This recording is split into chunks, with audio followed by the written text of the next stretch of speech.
Good afternoon class 10th, how are you all? Geometric progression के doubts आज मैं ले रहा हूँ और इसके बाद नेक्स्ट चैप्टर स्टार्ट करेंगे.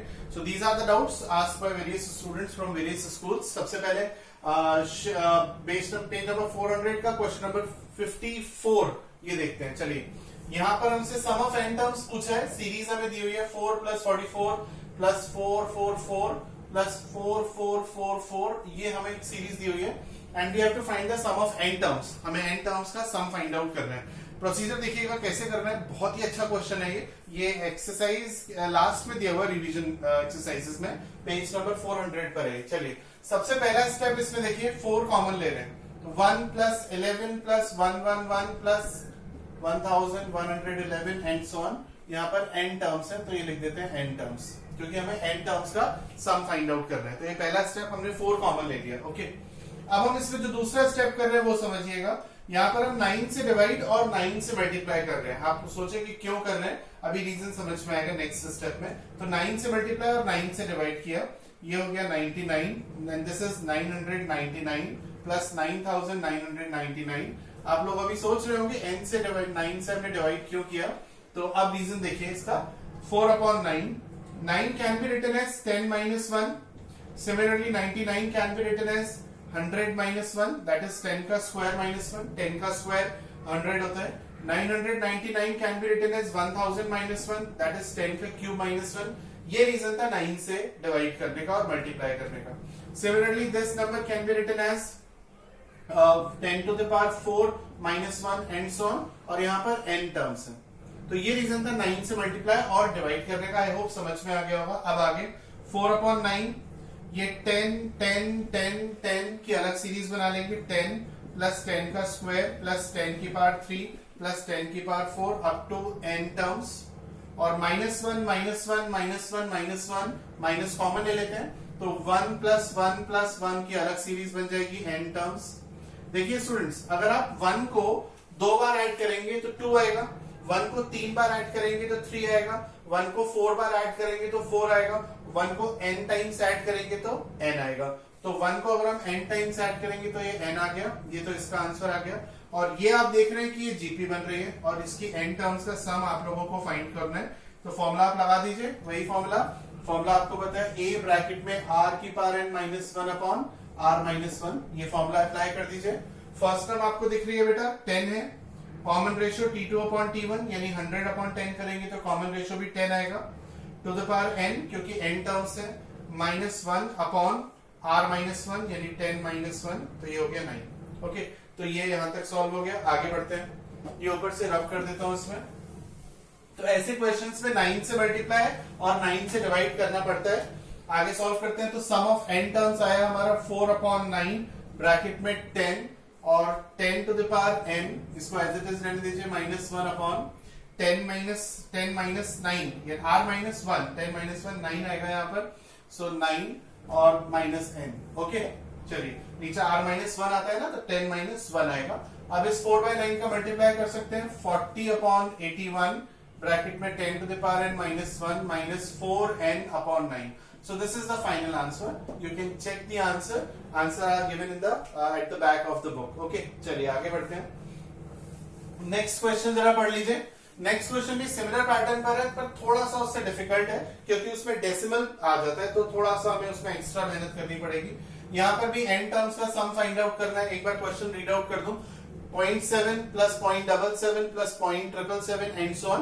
You have to find the sum of n terms. चलिए स्टार्ट करते हैं. So 0.7 + 0.77 + 0.777. A wonderful question. Knowledge के पॉइंट ऑफ व्यू से बहुत अच्छा क्वेश्चन है. n टर्म्स का हमें सम फाइंड आउट करना है. तो सबसे पहले स्टेप में मैं क्या कर रहा हूँ, डेसिमल हटा के नीचे 10, यहाँ पर डेसिमल हटा के 100 और यहाँ पर डेसिमल हटा के 1000. मैं 10 की पावर 2 और 10 की पावर 3 भी लिख सकता था इसे. प्लस 4 बार डेसिमल है, डेसिमल के बाद 4 डिजिट्स है, तो ये आ जाएगा 10,000 and so on n terms. यहां तक का स्टेप क्लियर होना चाहिए. इसके बाद हम लोग 7 इसमें से कॉमन ले लेते हैं. 7 सिर्फ 7 कॉमन ले रहे हैं. तो 1/10 + 11/100 + 111/1000 + 4 × 1/10,000 एंड सो ऑन. और ये n टर्म्स तक जाएगा. तो ये हो गया तीसरा स्टेप. अब दोबारा से 9 से मल्टीप्लाई और 9 से डिवाइड करना होगा इसे. तो 9 से मल्टीप्लाई और डिवाइड करके देखते हैं क्या आएगा, 9/10। आप दोबारा से वही क्वेश्चन पुट अप कर सकते हैं कि सर 9 से क्यों किया, रीजन डेफिनेटली आपको मैं अभी देने वाला हूं नेक्स्ट स्टेप में, तो देखते रहिए क्वेश्चन में कैसे कर रहा हूं, जरा ध्यान से समझना ये एन टर्म्स। अब देखिए स्टूडेंट्स, यहाँ 9/10 को हम लिख रहे हैं 1 - 1/10। 1 - 1/10 सॉल्व करेंगे तो 9/10 आएगा। सॉल्व करके देखिए, 99/100 को हम 1 - 1/100, अगर 1 - 1/100 को सॉल्व करेंगे तो 99/100 आएगा। सिमिलरली इसको लिख सकते हैं 1 - 1/1000। So this is the reason why we have divided and multiplying by 9. Next can be written as 1 - 1/10,000. So when you solve 1 - 1/10,000, you will get this number and so on n terms. आगे बढ़ते हैं 7/9। अब देखिए 1 1 1 1 n times add हो रहा है तो 1 की अलग सीरीज बन जाएगी n टर्म्स, और माइनस माइनस माइनस माइनस, तो माइनस कॉमन ले सकते हैं, माइनस कॉमन ले सकते हैं, अंदर आएगा 1/10 प्लस, क्योंकि माइनस हमने कॉमन ले लिया इसलिए ये देखिए माइनस कॉमन है तो ये प्लस 1/100, 100 को 10 का स्क्वायर लिख रहा हूं अब मैं, और प्लस क्योंकि माइनस कॉमन ले लिया तो दोबारा प्लस आएगा 1/1000, 10 की पावर 3 प्लस 10 की पावर 4 एंड सो ऑन, ये भी एन टर्म्स तक। ठीक है बेटा, यहां तक समझ में आती है बात। अब आगे देखिए क्या स्टेप होगा, नेक्स्ट स्टेप समझिए जरा ध्यान से, क्वेश्चन ध्यान से देखो, पूरा क्वेश्चन समझो। Sum of n terms is equals to 7/9, bracket में 1 को अगर आप n टाइम्स ऐड करेंगे तो n आएगा, ओके। और ये हमारी n टर्म्स की जीपी बन गई। इसमें और पिछले क्वेश्चन में फर्क ये है कि इसका कॉमन रेशियो 1 से छोटा आएगा तो फॉर्मूला 1 - वाला लगेगा, ओके। मैं लिख देता हूं फॉर्मूला, a ब्रैकेट में 1 - r की पावर n अपॉन 1 - r, क्योंकि अगर आप कॉमन रेशियो निकालेंगे t2/t1 से, so it will be 1/100 divided by 1/10, तो ये आएगा 1/10 जो कि 1 से छोटा है, इसीलिए फॉर्मूला ये वाला लगाना है, ध्यान रखना है इस चीज का, ओके। तो फर्स्ट टर्म इज 1/10, ब्रैकेट में कर्ली ब्रेसेस लगा लिया, 1 - r की पावर n, 1 - 1/10 की power n, whole upon 1 - r, r is 1/10, check कर लेते हैं, यस। अब ये क्लोज ब्रैकेट, ओके। एक बार फिर समझा देता हूं, देखिए फर्स्ट टर्म 1/10 लिख दिया, 1 - r की पावर n, तो r हमारा 1/10 है, पावर n। आप इसको होल पावर n भी लगा सकते हैं, कोई फर्क नहीं पड़ता, क्योंकि 1 की पावर n 1 ही होता है, ठीक है ना। 1 raised to the power any power is 1। 7/9 bracket में n - 1/10, दिस इज 9/10, तो 9 और ये 10 ऊपर आएगा, कर्ली ब्रेसेस 1 - 1/10 की पावर n, और ये ब्रैकेट इस तरह से लग जाएगा, 10 से 10 कैंसिल। 7/9 का अंदर मल्टीप्लाई कर सकते हैं तो 7n/9 माइनस 7/81 ब्रैकेट 1 - 1/10 की power n। So this is the final answer. I hope समझ में आ गए होंगे। कुछ स्टूडेंट्स ने शीट के भी क्वेश्चन पूछे हैं, वो यही क्वेश्चन है या इन पर बेस्ड है, सिर्फ डिजिट्स डिफरेंट है, जैसे कि शायद 42 to 45 क्वेश्चन जो भी है, तो आप लोग शीट के क्वेश्चंस भी आप खुद अटेम्प्ट कर सकते हैं। तो ये मैंने 54th का फर्स्ट पार्ट और सेकंड पार्ट समझा दिया। अब आते हैं क्वेश्चन नंबर 55 पर, चलिए स्टार्ट करते हैं।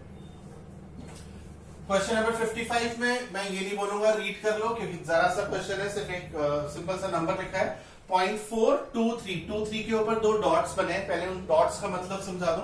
तो 0.423, ये 2-3 के ऊपर डॉट का मतलब हो गया कि ये रिकरिंग नंबर है, रिकरिंग डिजिट्स है, तो 2 और 3 जो 2 डिजिट्स है वो रीअकर कर रही है, बार बार रिपीट हो रही है, तो उसको लिखेंगे 0.42323232323 and so on, infinite terms तक, एन टर्म्स नहीं है, इनफाइनाइट टर्म्स तक, ठीक है ना।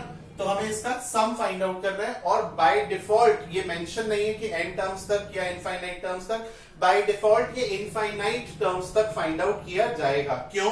क्योंकि ये रैशनल नंबर है, ये रैशनल नंबर है और रेकरिंग है, तो ये इनफाइनाइट टर्म्स तक रिपीट करेंगी। So you have to find the sum of infinite terms, okay.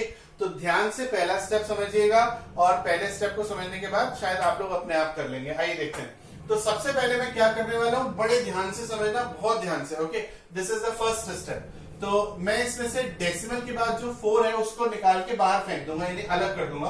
तो ये 0.4 अलग कर दिया, 0.4 अलग कर दिया, तो 0.4 की जगह खाली हो गई, खाली हो गई तो वहां 0 आएगा, तो 0.023, ओके। ये देखिए यहां तक आ गया, यहां तक मैं आ गया, ओके। अब मैं क्या करूंगा, 0.4 को मैंने हटा दिया, अब मैं 23 को भी हटा दूंगा, तो पॉइंट के बाद 3 डिजिट्स खाली हो गई, तो पॉइंट के बाद 3 डिजिट्स खाली हो गई, तो ये 3 0 लगा दिए और ये वाला 2 3 लिख दिया।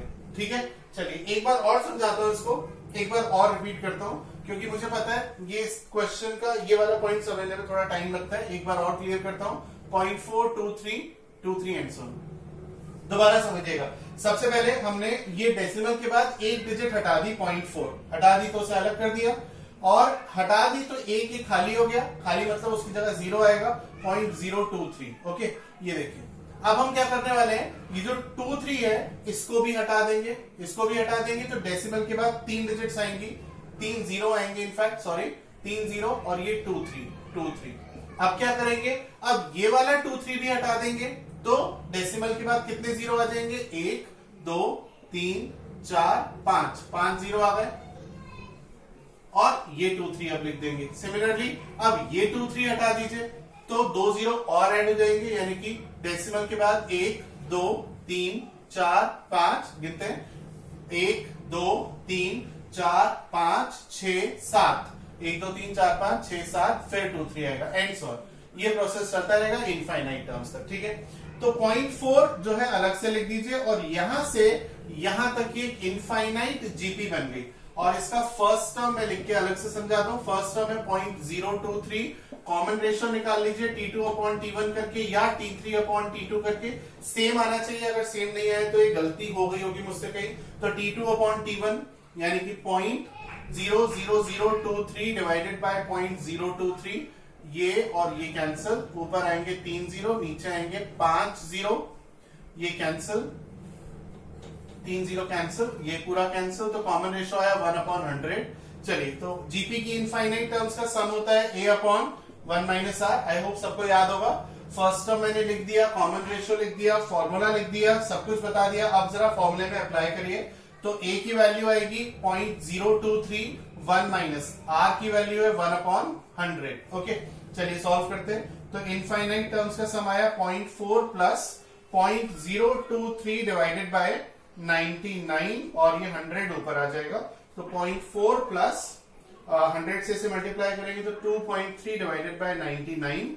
ठीक है, एलसीएम लेके सॉल्व कर लीजिए, तो 4 9 36, 36 प्लस 3 39, और 39.6 plus 2.3 divided by 99, so the answer will be 6 plus 3 is 9, 9 plus 2 11, 41.9 divided by 99।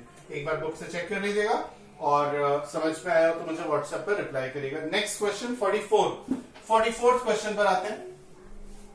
44th question में बिल्कुल सिमिलर पैटर्न पर है, वो भी समझा देता हूं क्या है उस क्वेश्चन में। देखिए, सेम क्वेश्चन है, सिर्फ एक रिपीट करने के पॉइंट ऑफ व्यू से समझा रहा हूं, otherwise there is no difference between 55 and 44th question. ये शीट के क्वेश्चन है, 0.762 और ये 2 डॉट्स लगे, इसका मतलब है कि ये रिपीट हो रहे हैं, 62 62 62 62 62 एंड सो ऑन। कितनी टर्म्स तक रिपीट हो रहे हैं, इनफाइनाइट टर्म्स तक रिपीट हो रहे हैं। ओके, अब जरा समझिएगा, अगर पिछले क्वेश्चन को समझने में या समझाने में कोई कमी रह गई हो तो। ठीक है, देखिए सबसे पहले आप क्या करेंगे, डेसिमल के बाद जो 7 है उसे हटा के अलग कर देंगे, तो डेसिमल के बाद 1 0 आएगा, 1 0, और 6 2 लिख देंगे, 6 2। अब ये जो 6 और 2 है इन्हें भी हटा दीजिए, तो डेसिमल के बाद 3 0 आ जाएंगे और 6 2 लिखा जाएगा। फिर इनको भी हटा दीजिए, तो 2 0 और ऐड हो जाएंगे, 3 पहले से ही थे, 2 और ऐड हो गए तो 5 0 हो जाएंगे, ये देखिए, और 6 2 and so on infinite terms तक। अब ये 0.7 एज इट इज रहेगा, और यहां पर A/1 - R, जीपी की इनफाइनाइट टर्म्स का सम का फॉर्मूला होता है A/1 - R। फर्स्ट टर्म क्या दिख रही है आपको, फर्स्ट टर्म दिख रही है 0.062, और कॉमन रेशियो T2/T1, यानी कि पॉइंट यहां से लेंगे सीरीज, 0.7 को सीरीज में इंक्लूड नहीं करेंगे। ओके, ये भी ध्यान रखना, तो 0.7 को सीरीज में इंक्लूड नहीं करना है, दोबारा से बोल रहा हूं। ओके, तो T2 हो गया 0.00062 डिवाइडेड बाय 0.062, और यहां पर आएंगे 3 0, और यहां आएंगे 5 0। ओके, 1 2 3 4 5, तो ये 3 0 कैंसिल हो जाएंगे हमारे, 3 0 कैंसिल, और ये तो आएगा 1/100 पिछली बार की तरह। अब भी कॉमन रेशियो 1/100 आया, तो 0.7 प्लस 0.062, देखिए बेटा A की वैल्यू 0.062 है, अपॉन 1 - 1/100, सो 0.7 प्लस 0.062 अपॉन 99 इंटू 100, इसको थोड़ा कैलकुलेट कर लीजिएगा और अपने हाथ से कैलकुलेट करना, कैलकुलेटर का यूज मत करना, अवॉइड करना, क्योंकि एग्जाम में कैलकुलेटर अलाउड नहीं है। ओके, तो ये हो गए क्वेश्चन। अब क्वेश्चन नंबर 43, ये भी क्वेश्चन बहुत ही शानदार है, मेरी शीट का क्वेश्चन है, बहुत अच्छा क्वेश्चन है, वंडरफुल क्वेश्चन। अगर ये क्वेश्चन आता है एग्जाम में तो मैं समझता हूं बहुत ही कम स्टूडेंट्स होंगे जो इसे अटेम्प्ट कर पाएंगे। बहुत अच्छा क्वेश्चन है। देखिए, find 3 consecutive terms in GP whose sum is 13 and sum of whose square is 91। तो जीपी की 3 टर्म्स हमें फाइंड आउट करनी है जिनका सम 13 है और उनके स्क्वायर का सम 91 है। मैंने आपको बताया था कि जीपी में अगर 3 टर्म्स का प्रोडक्ट गिवन हो तो 3 टर्म्स ये लेते हैं, a अपॉन आर, a और ar, याद है ना आपको। लेकिन यहां पर हम ये 3 टर्म्स नहीं लेंगे क्योंकि 3 टर्म्स का प्रोडक्ट नहीं है। ये मैं क्यों बता रहा हूं, कहीं ऐसा ना हो कि कोई स्टूडेंट, ज्यादा होशियार स्टूडेंट देखे कि यार 3 टर्म्स हैं और 3 टर्म्स सर ने ये बताई थी, तो ये मत ले लेना। ये 3 टर्म्स तब लेते हैं जब 3 टर्म्स का प्रोडक्ट गिवन हो। ओके, तो हम 3 टर्म्स कौन सी लेंगे, हम नॉर्मल 3 टर्म्स लेंगे, ए आर और ए आर स्क्वायर। इन तीनों का सम हमें दिया हुआ है 13, ए कॉमन ले लेते हैं, 1 plus r square equals to 13। ये फर्स्ट इक्वेशन, मैंने सवाल स्टार्ट कर दिया, ध्यान देना। Sum of those squares, in terms के स्क्वायर का सम 91 है, इन टर्म्स के स्क्वायर का सम, यानी इसका स्क्वायर प्लस सेकंड वाली टर्म का स्क्वायर प्लस थर्ड वाली टर्म का स्क्वायर, आर की पावर 4 हो जाएगा, ये 91 दिया है। इसमें से आप ए स्क्वायर कॉमन ले लीजिए, ये आएगा, पहले आर की पावर 4 लिख देता हूं, फिर आर स्क्वायर लिख देता हूं और फिर 1 लिख देता हूं, इक्वल्स टू 91। अब आ जाइए क्लास 9th में, यानी कि मैं क्लास 10th से कह रहा हूं कि आप थोड़ी देर के लिए क्लास 9th में आ जाओ और फैक्टराइजेशन चैप्टर में आ जाओ। आ गए? बहुत सारे बच्चों को तो मेरी बात समझ में आ गई होगी कि मैं क्या कहना चाह रहा हूं। तो मैं ये कहना चाह रहा हूं कि अब इसे फैक्टराइज करेंगे, ठीक है। मैं बहुत डिटेल में, बहुत अच्छे तरीके से समझा रहा हूं कि इसको अब आगे कैसे करना है। तो यहां पर इसे होल्ड कर दीजिए। और क्लास 9th में एक सवाल था फैक्टराइजेशन का, x की power 4 plus x square plus 1। कई बच्चों को याद होगा जिन्होंने अच्छी तरीके से 9th में पढ़ाई करी है, और जिन्हें याद नहीं है उनको भी मैं ढंग से समझा रहा हूं। So we have to factorise this. Okay, इसको फैक्टराइज करने के लिए हम इसमें एडिशनल अपनी तरफ से, गिवन क्वेश्चन सिर्फ इतना सा है, हम इसमें अपनी तरफ से एक्स स्क्वायर ऐड कर रहे हैं और एक्स स्क्वायर सब्ट्रैक्ट कर रहे हैं, ठीक है। तो ये बन जाएगा x की पावर 4 प्लस एक्स स्क्वायर और x square 2x square plus 1 minus x square, अलग से ये लिखा हुआ है, ठीक है। बात समझ में आई?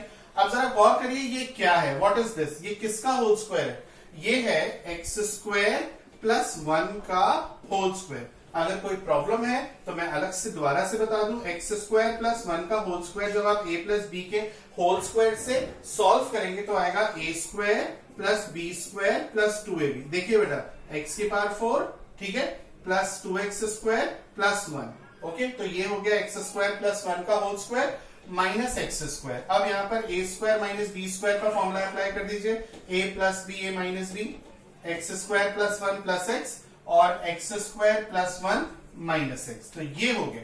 इस हिसाब से कह रहा था, इसको देखते हुए कह रहा था कि दिस इज वंडरफुल क्वेश्चन, क्योंकि इसमें एक नई चीज आपको सीखने को मिलेगी और लगानी भी पड़ेगी। चलिए, तो ये देखने के बाद आप इसका फैक्टराइजेशन सीख गए हैं और आप बोल देंगे इसका फैक्टराइजेशन आएगा, यहां से देखिए और बताइए क्या आएगा, R square plus 1 plus R into R square plus 1 minus R is equals to 91। ये आ गई हमारी इक्वेशन नंबर 2। चलिए आगे बढ़ते हैं। इसको मैं रब कर रहा हूं, सॉल्व करने के लिए आई नीड सम स्पेस। तो अब हम लोग क्या करेंगे भाई, ये हमारे पास 2 इक्वेशंस तैयार हो गई। अब एक काम करते हैं कि सेकंड इक्वेशन में फर्स्ट इक्वेशन का स्क्वायर करके डिवाइड दे देते हैं, फर्स्ट इक्वेशन का स्क्वायर करके फिर डिवाइड देते हैं। आप लोग सोचेंगे कि यार स्क्वायर करके क्यों डिवाइड दे रहे हैं, उसका भी रीजन है, हर चीज का एक कारण है, समझाता हूं क्या कारण है। तो कारण ये है कि अगर हम स्क्वायर करते हैं तो ए स्क्वायर पूरा कैंसिल हो जाएगा और हमारे पास सिर्फ एक वेरिएबल रह जाएगा आर, और एक इक्वेशन है, जब इसको सॉल्व डिवाइड करेंगे, एक इक्वेशन है, एक वेरिएबल है आर, तो हम इजीली फाइंड आउट करेंगे। अगर हम स्क्वायर नहीं करते और डिवाइड देते हैं तो हमारे एक ए कटेगा, एक ए बच जाएगा, और ए और आर 2 वेरिएबल्स एक इक्वेशन। और मैथ्स का एक रूल है कि जितने वेरिएबल्स होते हैं उतनी इक्वेशंस होनी चाहिए, तभी वो निकल पाएंगे। इसीलिए हमने फर्स्ट इक्वेशन का पहले स्क्वायर करा, ये देखो स्क्वायर, स्क्वायर और 13 का स्क्वायर 169, फिर सेकंड इक्वेशन में डिवाइड दिया, उससे क्या हुआ कि एक वेरिएबल पूरा खत्म हो गया और एक ही वेरिएबल रह गया एंड दैट इज आर।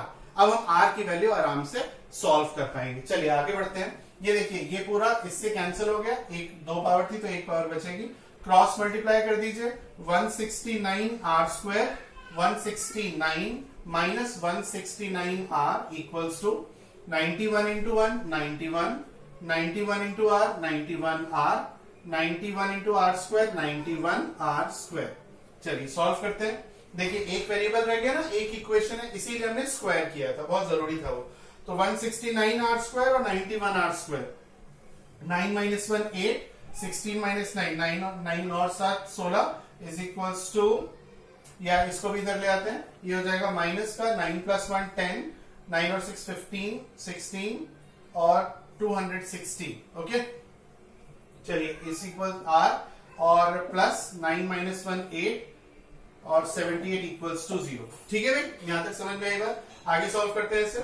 इसमें से 2 हम कॉमन ले लेते हैं तो ये आ जाएगा 39 R square minus 130 R plus 39 equals to 0।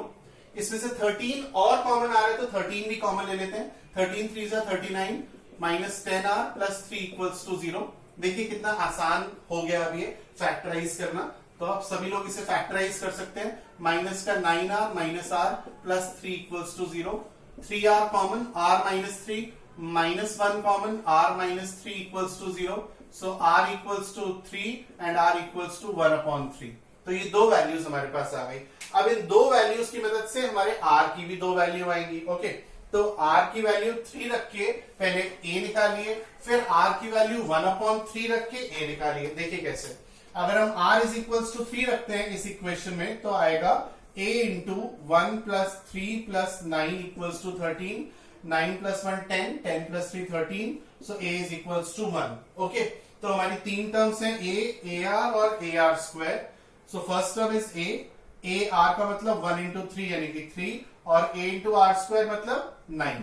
तो ये हमारी तीन टर्म्स आ गई। ठीक है, इन्हें वेरीफाई करके देखते हैं। देखिए लिखा था whose sum is 13, तो 9 और 1 10 और 3 13 and the sum of whose square is 91। तो इनके स्क्वायर का सम वेरीफाई करके बता रहा हूं। 1 का स्क्वायर 1, 3 का स्क्वायर 9, 9 का स्क्वायर 81, 81 प्लस 1 90 और 81 प्लस 1 82 प्लस 9 91। ठीक है, इसी तरीके से अब आप केस नंबर 2 लेंगे।